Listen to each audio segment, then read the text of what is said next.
আব্দুল্লাহ ইবনে আব্বাস রাদিয়াল্লাহু তাআলা আনহু, উনাকে বিশ্বনবী হাতে কলমে শিক্ষা দিয়েছেন, যেহেতু উম্মতের শিক্ষাবিদ হবে, এডুকেটর হবে। তো বিশ্বনবী রাতে যখন তাহাজ্জুদ পড়তেন, ছোট্ট আব্দুল্লাহ ঘরে থাকতো। তো বিশ্বনবী তাহাজ্জুদের জন্য একবার দাঁড়িয়েছেন, ছোট্ট আব্দুল্লাহ ওযু করে দাঁড়াইছে। আচ্ছা বলেন তো, ইমাম আর মুসল্লি মোট যদি দুইজন হয়, একজন ইমাম একজন মুসল্লি, তো মুসল্লি ইমামের কোন দিকে দাঁড়াবে? ডানে দাঁড়াবে। ছোট্ট আব্দুল্লাহ বুঝে নাই, বিশ্বনবী তাহাজ্জুদ শুরু করেছেন, উনি ইক্তেদা করছেন আর দাঁড়াইছেন বায়ে। আব্দুল্লাহ বলেন, বিশ্বনবী নামাজরত অবস্থায় আমার কান ধরে টেনে আমার ডান দিকে এনে দাঁড় করায় দিলেন। পড়েন সুবহানাল্লাহ।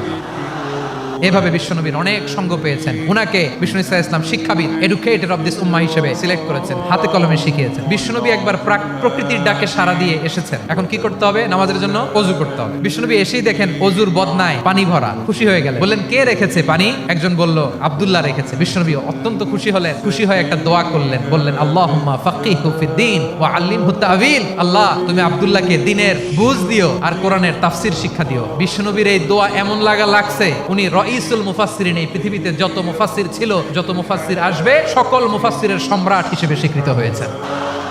ওমর ফারুক রাদিয়াল্লাহু তাআলা আনহু ওনার ক্যাবিনেট মিনিস্ট্রির বৈঠকে এই আব্দুল্লাহ ইবনে আব্বাসকে পাশ দিয়ে বসায় রাখতেন। বয়স্ক সাহাবারা এটা পছন্দ করতো না। তারা বলতো, ঘটনা কি? আব্দুল্লাহর মতো ছেলে নাতি আমাদের আছে, এরা কেন রাখে ওমর ফারুক? ওমর ফারুক এটা টের পেলেন। তিনি বুঝতে পারলেন যে ক্যাবিনেট মেম্বাররা এটা পছন্দ করে না, ছোট্ট আব্দুল্লাহরা কেন রাখি। কেন যে রাখি এটা একদিন বুঝাবো। একদিন মিটিং এ তিনি সবাইকে বললেন, ইদা জাআ নাসরুল্লাহি ওয়াল ফাত। এই আয়াত দ্বারা উদ্দেশ্য কি বলেন তো মুরব্বি সাহাবীরা? এক সাহাবী বলেন, এই সূরা দ্বারা উদ্দেশ্য, আল্লাহ বলেছেন আমাদেরকে বিভিন্ন ল্যান্ড, বিভিন্ন এলাকা বিজয় করতে হবে। ওমর ফারুক বললেন, না, হয়নি। আরেকজন বললেন, বিজয় হওয়ার পর আমাদের বেশি বেশি আল্লাহর বরত্বের ঘোষণা দিতে হবে, এটা উদ্দেশ্য। ওমর ফারুক বললেন, না, হয় নাই। যারা জিজ্ঞেস করেন কেউ পারে না। সব শেষে বিশ্বনবী ছোট্ট আব্দুল্লাহরে বলেন, আব্দুল্লাহ, ইদা জাআ নাসরুল্লাহি ওয়াল ফাত, এর দ্বারা উদ্দেশ্য কি বলো তো?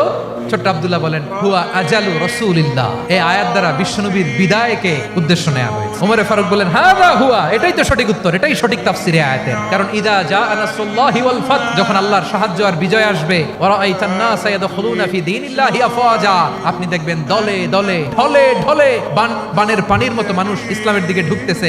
ইসলামের বিজয় হয়েছে। তো ইসলামের বিজয়ের মিশন নিয়ে নবী আসছে, বিজয়ী যখন হয়ে গেছে, এখন তো নবীর বিদায় হবে। জোরে বলেন ঠিক কিনা?